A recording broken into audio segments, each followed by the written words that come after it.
According to the NEET UG curriculum, it must be kept in mind that two things are very vital. जो scientist के introduction दिया हुआ रहता है वो सबसे इंपॉर्टेंट है। जो लोग आप NCERT के करिकुलम से वाकिफ है उन लोगों को डेफिनेटली मालूम होगा कि summaries are really important.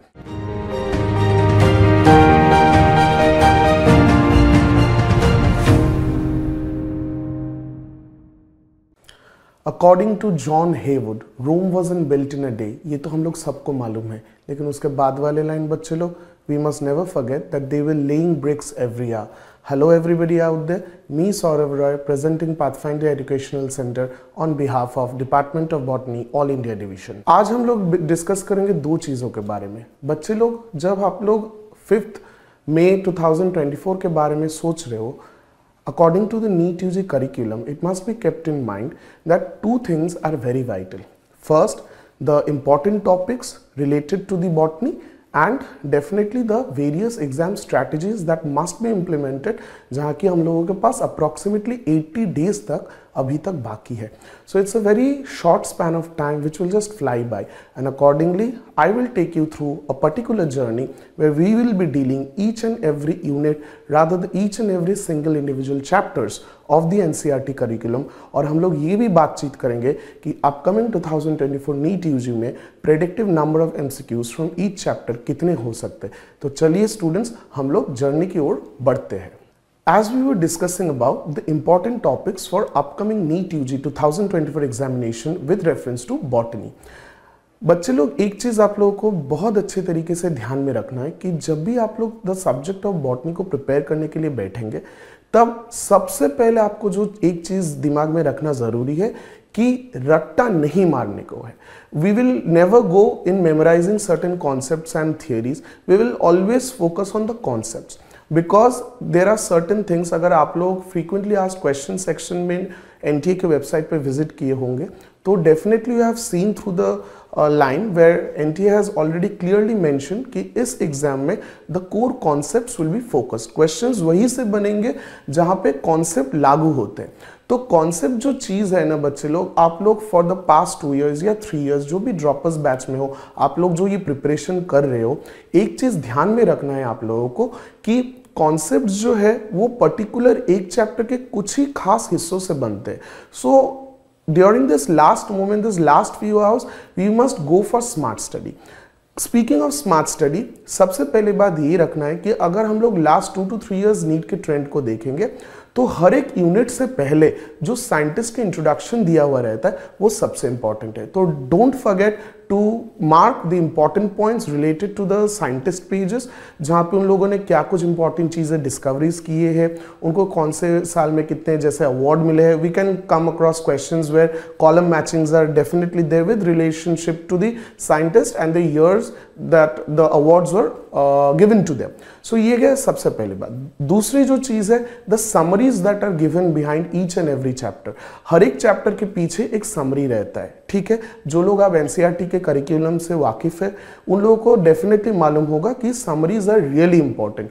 Summaries के हर एक लाइन से अगर आप 2023 के क्वेश्चन पेपर में भी देखोगे, 2022 के क्वेश्चन पेपर में भी आप लोग देखोगे, तो आप लोगों को क्लियरली दिखेगा कि statement 1-2 type of questions and definitely false and correct statement जो चूज करने के जो क्वेश्चंस आते हैं नीट में, वहां पे समरीज के ऊपर भी क्वेश्चंस फ्रेम किए जाते हैं.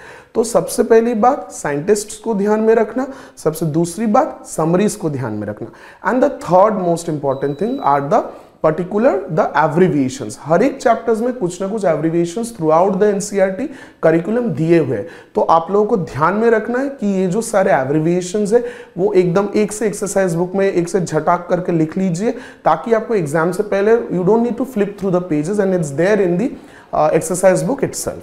Okay, now coming up with the first chapter, that is living world. जैसे कि आप लोगों को मालूम है, as per the recent syllabus, the living world chapter has been reduced to some extent.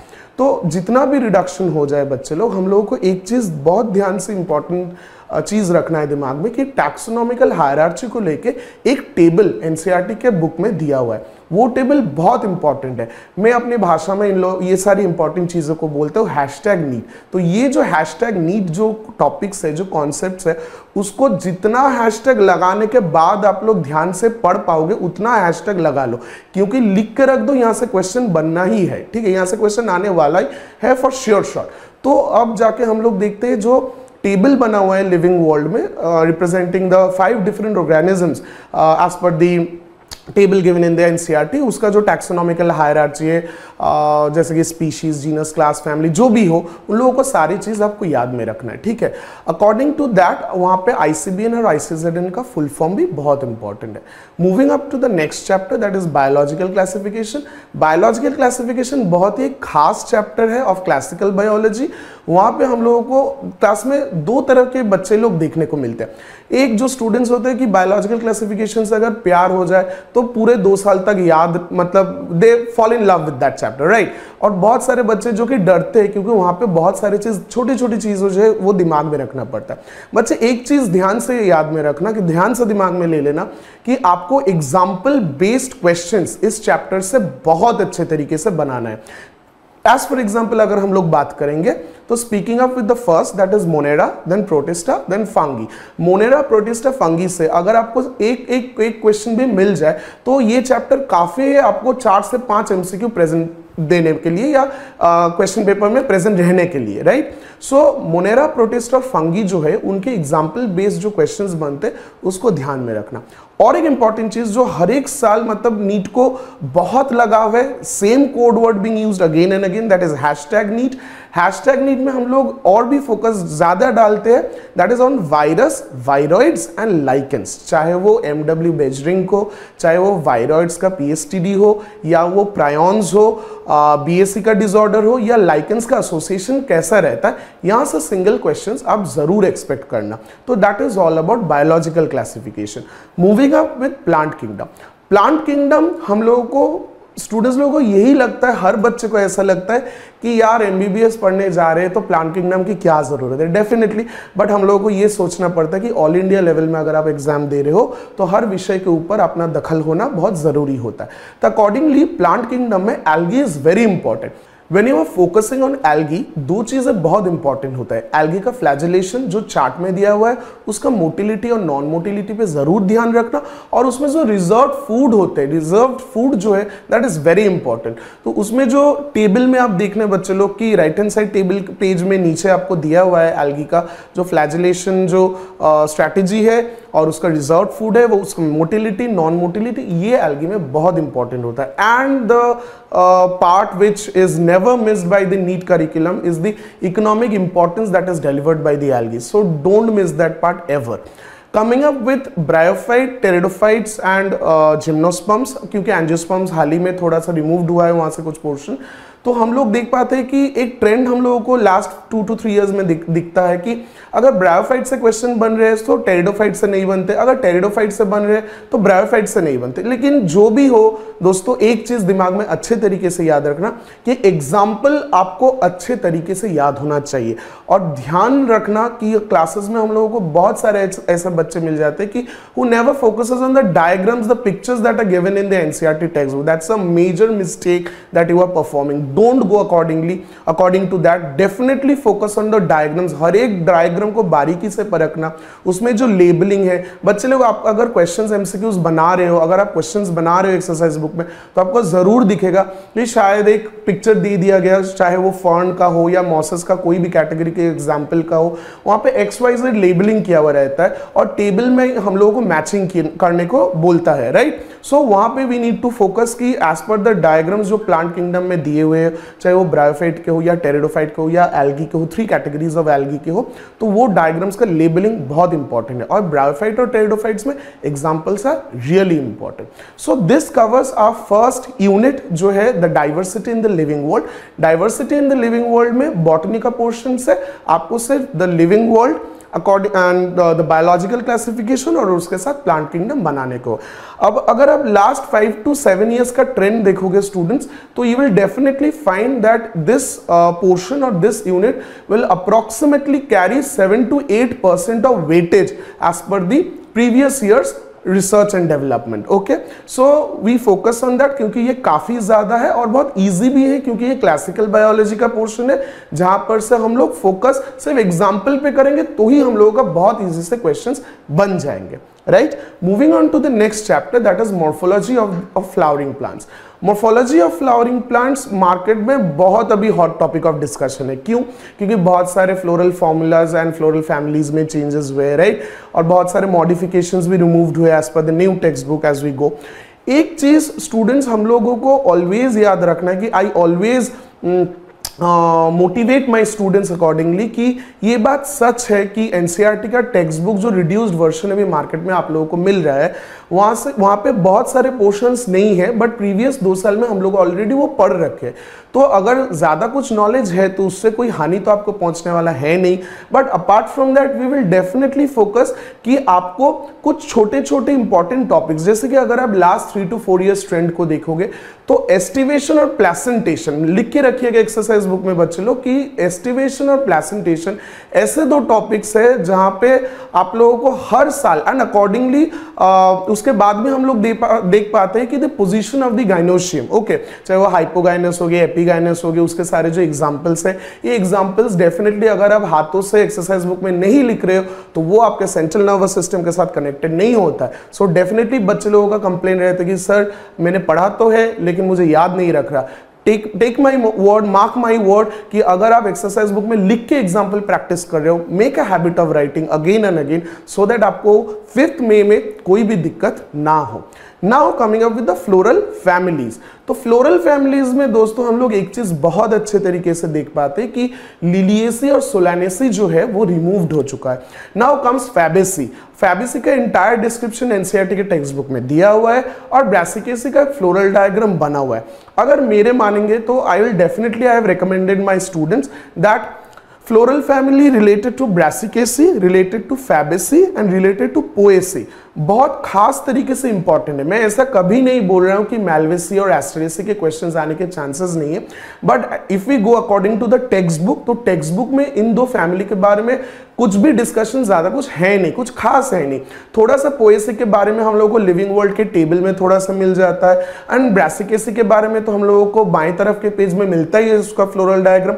और Fabaceae में बहुत इंपॉर्टेंट चीजें जैसे कि उसका 9+1 एंड्रोशियम स्ट्रक्चर जो होता है, वो सारी चीजें आपको फोकस में रखना है। एंड ध्यान रखना एनटीओ को इकोनॉमिक इंपॉर्टेंस से बहुत लगाव है, वहां से क्वेश्चन जरूर आते हैं। हर साल हम लोगों की इकोनॉमिक इंपॉर्टेंस से क्वेश्चंस मिल जाता है, तो इकोनॉमिक इंपॉर्टेंस ऑफ फैबेसी को ध्यान में रखना। Okay, now as per the morphology में जब हम लोग ये यूनिट देखते हैं, जिस यूनिट का नाम है structural organisation in animals and plants, वहां पे सबसे पहले हम लोगों को मॉर्फोलॉजी ऑफ फ्लावरिंग प्लांट्स दिख जाता है।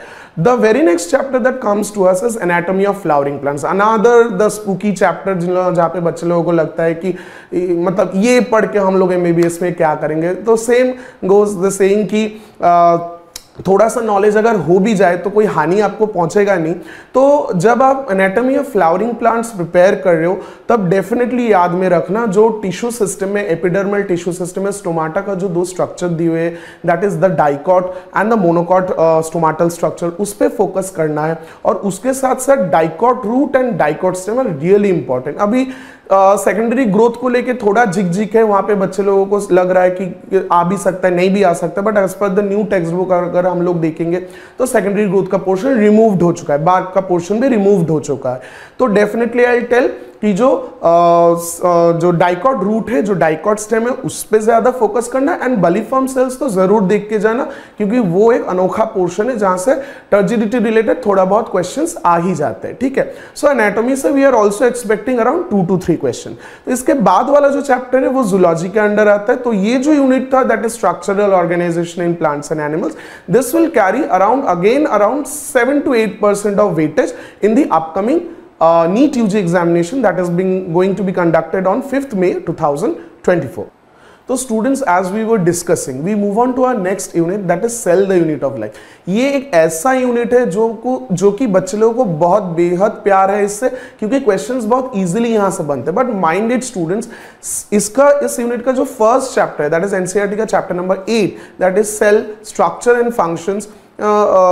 तो उसमें अगर हम लोग देखेंगे कि सेल एक ऐसा फंडामेंटल चैप्टर है, you can relate it to microbes in human welfare of class 12 as well, and you can relate it to sexual reproduction in flowering plants as well. ठीक है, तो सेल बहुत ही एक बेसिक एंड फंडामेंटल चैप्टर है। तो यहाँ पे हम लोग एग्जैक्टली पिन पॉइंट करना बहुत ही मुश्किल होता है कि इस चैप्टर से एग्जैक्टली कौन सा क्वेश्चन आएगा, क्योंकि अगर मान लीजिए कि if there are 5 statements given in a question and you are asked कि how many of the above are true or how many of the above are false, so वहां से हम लोगों को दिख जाता है कि 3 क्वेश्चंस डायरेक्टली सेल चैप्टर से है और बाकी 2 चैप्टर रिलेटेड टू सेल है। Okay, because cell can be related to various chapters as well as we know that.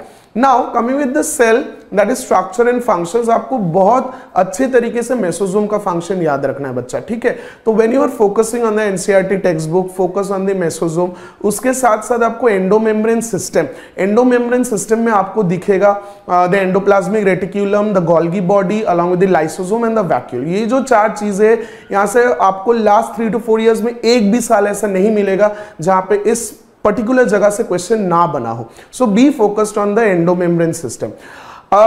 फिर उसके बाद अगर एंडोमेम्ब्रेन सिस्टम के बाद अगर हम लोग और थोड़ा बढ़ेंगे तो प्लाज्मा मेम्ब्रेन या सेल मेम्ब्रेन के बारे में अगर बात करते हैं तो fluid mosaic model proposed by Singer and Nicolson. Fluid mosaic model का उसका जो फ्लूइडिटी होता है उसका measurement and the active transport, passive transport, क्योंकि इस साल ट्रांसपोर्ट इन प्लांट्स का चैप्टर प्लांट फिजियोलॉजी से हट चुका है, तो वो ट्रांसपोर्टेशन का जगह थोड़ा आप लोग फोकस में रखिएगा, जरूर रखिएगा। एंड अकॉर्डिंगली वी अगर हम लोग और थोड़ा बढ़ते हैं तो राइबोसोम का जगह नीट को बहुत फेवरेट होता है, तो उसको भी हैशटैग नीट लगाना जरूर, क्योंकि राइबोसोम एक ऐसा चीज है जो कि डायरेक्टली हम लोग क्लास 12 के मॉलिक्यूलर बेसिस ऑफ इनहेरिटेंस को रिलेट कर सकते हैं, राइट।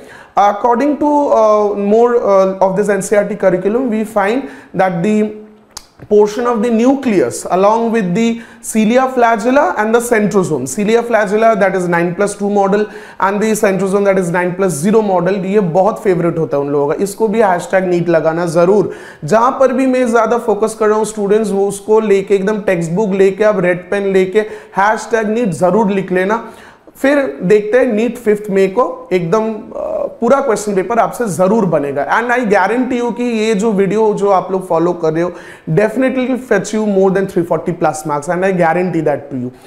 तो और आगे बढ़ते हैं स्टूडेंट्स की, उसके बाद जो न्यूक्लियस का स्ट्रक्चर है, न्यूक्लियस बहुत जूनियर क्लासेस से हम लोग बहुत बार पढ़ चुके हैं, तो उसको थोड़ा ध्यान में रखिएगा। And the types of chromosomes, चाहे वो सब मेटासेंट्रिक हो, मेटासेंट्रिक हो, टेलोसेंट्रिक हो या एक्रोसेंट्रिक हो, उसको ध्यान में रखना। तो that is all about cell the unit of life. Coming up with cell cycle and cell division, chapter है तो बहुत छोटा लेकिन एकदम धुआंधार, पूरा एकदम कॉन्सेप्चुअल है, राइट। सो जब भी आप cell cycle and cell division के ऊपर फोकस कर रहे हो, please remain first throw your limelight on the portion of interphase. तो इंटरफेज में आपको G1, S और G2 अलग तरीके से मिलेगा। तो राइट हैंड साइड पेज में G1, S और G2 फेज का जो एक्सक्लूसिव कैरेक्टरिस्टिक्स है, कहां पे DNA रेप्लिकेशन हो रहा है, कहां पे you know the centrosome and centrioles are getting replicated and the proteins are getting synthesised, ये इन सारी चीजों को बहुत ध्यान में रखना है। G0 फेज से हर ऑल्टरनेट ईयर में क्वेश्चन आता है, तो G0 फेज बहुत ही एक इजी पोर्शन है, you can focus on that as well. और उसके साथ साथ हम लोगों को ये भी दिखेगा कि हम लोग जब मियोसिस पढ़ते हैं, द कंप्लीट मियोसिस जब पढ़ते हैं, तो कंप्लीट मियोसिस में प्रोफेज 1 बहुत ज्यादा वेटेज कैरी करता है, that is on given on the left hand side page, right. तो प्रोफेज 1 में वो साइनेप्टोनेमल कॉम्प्लेक्स, फिर recombinase enzyme, the bouquet stage, ये सारे छोटे छोटे चीज ये बारीकी से आपको देखना है, ये ऑलरेडी बोल्ड में एनसीईआरटी में दिए हुए हैं, सो ये बहुत हैशटैग नीट कैटेगरी के अंडर आता है। एंड द फाइनल थिंग जो मुझे बहुत पसंद है, that is the difference between the anaphase 1 and the anaphase 2। Okay, तो centromere splitting and chromatid homologous chromosomes का जो कॉन्सेप्ट वहां पे दिया हुआ है एनाफेज 1 और एनाफेज 2 में, जरूर आप देखना वहां पे 2-3 लाइन जो आपके टेक्स्ट बुक के राइट हैंड साइड पेज में दिया हुआ है वो बहुत इंपॉर्टेंट होते हैं बच्चे, कि एनाफेज 1 और एनाफेज 2 में आपको शायद मान लीजिए कि स्टेटमेंट 1 स्टेटमेंट 2 क्वेश्चन आ जाए, वहां पे एक गलत या एक सही दे सकते हैं, या 2 सही भी दे सकते हैं, 2 गलत भी दे सकते हैं, अकॉर्डिंगली यू आंसर दैट, क्योंकि हम लोगों को पता है कि बोथ द स्टेटमेंट्स रॉन्ग रहता है, बोथ द स्टेटमेंट्स राइट रहता है, एक स्टेटमेंट राइट और एक स्टेटमेंट रॉन्ग रहता है, तो accordingly you prepare accordingly. And the final thing जो कि स्टूडेंट्स लोग बहुत ही मिस कर जाते हैं, दैट इज सेल डिवीजन के लास्ट वाला जो पेज है, that is significance of meiosis, जो कि हम लोग के लेफ्ट हैंड साइड पेज में आता है। वहां पे पर से paradoxically if you just open the text book आपको जरूर दिखेगा, हम लोग ये क्लास में बहुत बार डिस्कस कर चुके हैं, दैट इज पर से पैराडॉक्सिकली। ये पर से पैराडॉक्सिकली क्या है, इसको जानने से पहले हम लोग को पैराडॉक्स का मीनिंग समझना जरूरी है। तो ये आज का आप लोगों का होमवर्क रहेगा जरूर, कि पैराडॉक्स जो होता है वो सेल्फ कॉन्ट्राडिक्टरी कुछ स्टेटमेंट होता है। तो मियोसिस में ऑलरेडी रिड्यूस्ड नंबर होता है, फिर हम लोग जाके n और n का जब मिलन घटता है तब हम लोग 2n कुछ डिप्लॉयड सेल या डिप्लॉयड बॉडी को जन्म देता है। तो ये जो कॉन्सेप्ट है, ये मियोटिक डिवीजन या मियोसिस का जो कॉन्सेप्ट है उसको सेल्फ कॉन्ट्राडिक्ट करता है। तो वहां पे पर से पैराडॉक्सिकली वो टर्म दिया हुआ है, तो उसको जरूर हाईलाइट करके जाना एग्जाम से पहले, और हाईलाइट हाथों से नहीं दिमाग के अंदर से हाईलाइट करना, ताकि आपको +1 यही से मिल जाए। तो जैसे कि हम लोग बात कर रहे थे cell the unit of life and cell cycle and cell division के बारे में, ये जो unit the third unit of class 11 curriculum, इसमें और एक जो चैप्टर है biomolecules, that is related to zoology. तो ये जो यूनिट है ना दोस्तों, यहां से आप लोग मान के चलिए जरूर 6 to 7% ऑफ वेटेज ये नीट 2024 में कैरी कर रहा है। अब बढ़ते सबसे चहीते या सबसे जो मोस्ट वांटेड तो बताना सही नहीं होगा, कि स्टूडेंट्स लोगों को सबसे ज्यादा बॉदर करता है जो unit, that is plant physiology. Okay, अभी प्लांट फिजियोलॉजी से ट्रांसपोर्ट इन प्लांट्स जा चुका है, मिनरल न्यूट्रिशन जा चुका है, तो उनका जो मास का जो वेटेज है वो कहीं ना कहीं पे तो जरूर रिफ्लेक्ट करेगा, राइट। तो चलिए बात करते हैं जो चैप्टर रह गया है, that is photosynthesis in higher plants, respiration in plants and PGD या plant growth and development. Student ये तीनों जो चैप्टर है इसमें out of 3 chapters 2.5 portion is definitely related only to concepts, but आपको सबसे पहले कॉन्सेप्ट्स के थ्रू जाना पड़ेगा ही, उसके बाद ही आप थोड़े स्मार्ट स्टडी पे उतर सकते हो। तो speaking of photosynthesis in higher plants, the first chapter of this unit known as the plant physiology unit, तो वहां पे आप लोगों को जरूर फोकस करना है कि C3 एंड C4 इतना इंपॉर्टेंट है, इतना इंपॉर्टेंट कि C3 और C4 में initial acceptor of carbon dioxide कौन होता है, the first form stable product क्या होता है, उसके बाद एंड प्रोडक्ट क्या होता है। तो हर C4 प्लांट C3 होते हैं, बट हर C3 C4 नहीं होते, तो ऐसा क्यों कहा जाता है। तो इन सारी चीजों में आपको ध्यान रखना है, और अकॉर्डिंगली फोटो रेस्पिरेशन एक नेसेसरी इविल तो नहीं बताऊंगा, but it's a wasteful process. तो वेस्टफुल प्रोसेस जो है, इसको क्यों वेस्टफुल प्रोसेस कहा जा रहा है, इसमें क्या क्या चीज जो है जो कि बायोकेमिकल या बायोकेमिस्ट्री पॉइंट ऑफ व्यू से लॉस माना जाता है, यहाँ पे एटीपी बनता है कि नहीं बनता है, ये सारी चीजें आपको याद रखना। और जब एटीपी की बात हम लोगों ने छेड़ ही दी, तो जरूर याद रखना है कि ये जो NADH और NADPH, ठीक है, तो इन दोनों चीजों में आपको नहीं कंफ्यूज होना है, ठीक है। तो NADH और NADPH एक ऐसा जगह है, हर साल नीट उस पे क्वेश्चन कंस्ट्रक्ट करता है, तो डेफिनेटली आपको रिलेट करना पड़ेगा कि कौन से जगह पे आप NADPH को डालोगे और कौन से जगह आप NADH को डालोगे, ठीक है। तो ये रिलेटेड गया, और फिर हम लोग फिर देख पाते हैं कि factors that affect the rate of photosynthesis, वहां पे लाइट जो फैक्टर है, वहां पे जो ग्राफ है वो बहुत इंपॉर्टेंट है। कार्बन डाइऑक्साइड का availability of water, availability of CO2 के कुछ वैल्यू दिए हुए, सैचुरेशन पॉइंट रिलेटेड, तो वो सारी चीजें फोटोसिंथेसिस के लिए बहुत ही इंपॉर्टेंट होते हैं। Speaking about the next chapter, that is respiration in plants. अभी स्टूडेंट्स लोगों का फेवरेट चैप्टर बताऊंगा तो वो डबल कोट्स में ही रखना पड़ेगा, but definitely it's a very one of my favourite chapters definitely. तो वहां पे आपको the fate of the molecule, ये बहुत इंपॉर्टेंट होता है बायोकेमिस्ट्री में बच्चे लोग, कि ग्लूकोज जो फोटोसिंथेसिस में बना वो ग्लाइकोलाइसिस के थ्रू, फिर फर्मेंटेशन के थ्रू, फिर क्रेब्स साइकिल एंड ETS में जाके उसका जो फेट होता है ना, वो क्या बनता है, कहाँ पे पायरुविक एसिड बन रहा है, कहाँ पे उसका रिवर्सिबल रिएक्शन हो रहा है, इरिवर्सिबल रिएक्शन हो रहा है। फिर फर्मेंटेशन में दो डेटा जो दिए हुए दैट इज 7% एंड 13%, उसको आपको फोकस करना है एनसीईआरटी में, ethyl alcohol fermentation and lactic acid fermentation, right. Accordingly हम लोगों को उसके बाद क्रेब्स साइकिल में जाके हम लोगों को देखना है जो उसके प्रीवियस जो लिंक रिएक्शन आता है वहां पे एक CO2 का रिलीज होता है, क्रेब्स साइकिल में 2 CO2 का रिलीज होता है। तो ये जो सारे CO2 का जो एसिमिलेशन है या एक्यूमुलेशन रादर जो है, ये आपको ध्यान में रखना है, क्योंकि नीट कोई भी साल ऐसा छोड़ता नहीं है to ask question on the concept of SLP। Now SLP क्या है? SLP है substrate level phosphorylation. Substrate level phosphorylation अगर किसी के ऊपर डिपेंड करके एंड ADP को कंबाइन करके आप ATP बना रहे हो तो सबस्ट्रेट लेवल फॉस्फोराइलेशन कहा जाता है। तो वो बहुत इंपॉर्टेंट है और नीट को बहुत प्रिय है वो चीज। तो SLP या सबस्ट्रेट लेवल फॉस्फोराइलेशन को भी हैशटैग नीट के अंदर जरूर रखना। और उसके साथ साथ आता है इलेक्ट्रॉन ट्रांसपोर्ट चेन या इलेक्ट्रॉन ट्रांसपोर्ट सिस्टम। तो उसमें हर एक कॉम्प्लेक्स का 1/5 जो कॉम्प्लेक्स है और वहां पे यूबिक्विनोन के साथ क्या एक्चुअली जो गेम प्लान होता है वो आपको दिमाग में रखना है। और आई होप कि आप लोगों को जरूर मालूम हो चुका होगा, हो जाना ही जायज है कि वो जो डायग्राम जो दिया हुआ है दैट इज कि कितने H+ निकलेंगे for the formation of ATP, तो वो definitely that goes for 4H+, बल्कि डायग्राम में वहां पे 2H+ दिया हुआ है। तो थोड़ा सा उसको दिमाग में रख के पढ़ाई करना, क्योंकि ये मार्केट में बहुत चर्चे हो रहे हैं इसको लेके कि ऑब्वियसली कंसेप्चुअली अगर हम लोग देखेंगे तो 4H+ का प्रेजेंस ही बहुत नॉर्मल है। अगर इस चैप्टर से बहुत इजी क्वेश्चंस बनते हैं तो वो एम्फीबॉलिक पाथवे या रेस्पिरेटरी क्वेश्चन से बन जाएंगे, वो तो 9-10 का बच्चा भी बता देगा।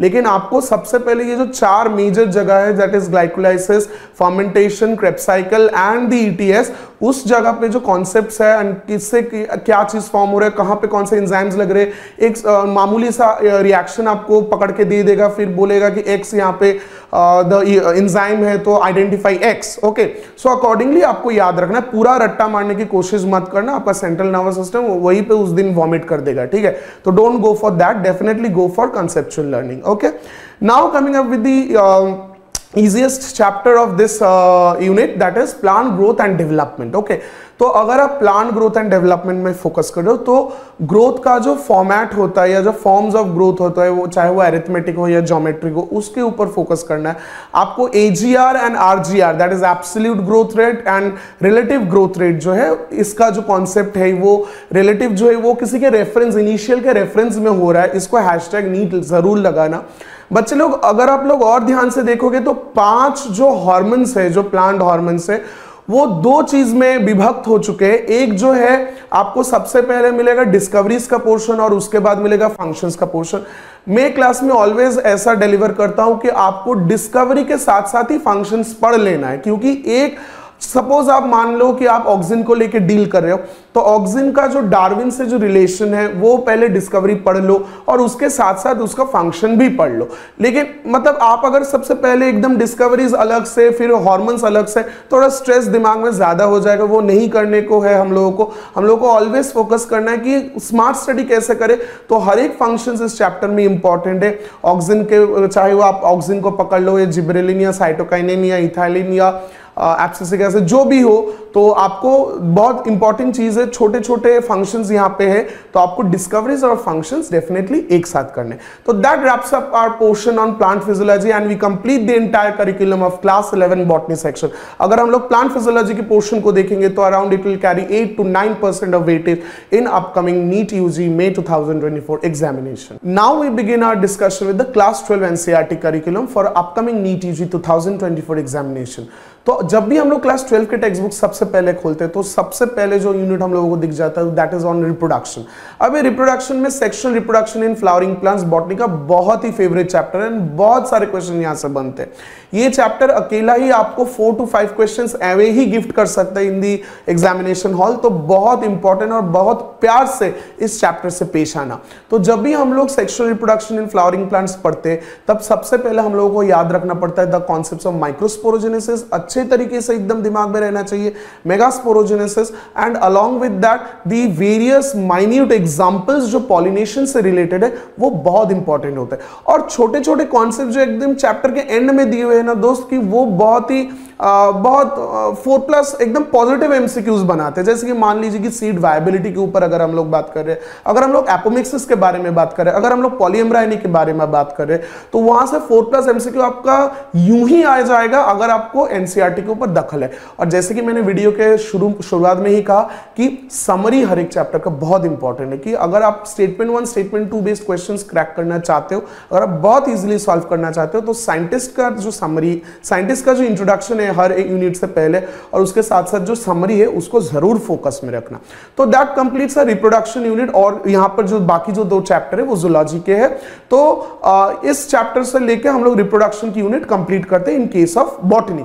उसके बाद हम लोग और थोड़ा जर्नी को, हम लोगों के यात्रा को और थोड़ा प्रोसीड करके लेके जाते हैं, and we reach the unit of genetics and evolution, जो कि second last unit of our NEET curriculum है। तो इस यहां पे हम लोग देखते हैं कि principles of inheritance and variation is the first chapter. Okay, तो मेंडल साहब का चैप्टर है, the father of classical genetics definitely. तो आप लोगों को जरूर ध्यान में रखना है कि जब भी आप principles of inheritance and variation prepare कर रहे हो, जब भी आप principles of inheritance and variation prepare कर रहे हो, तब आपको monohybrid cross, dihybrid cross, incomplete dominance, को डोमिनेंस, लिंकेज जैसे इंपॉर्टेंट कॉन्सेप्ट को एकदम नजरअंदाज नहीं करना है।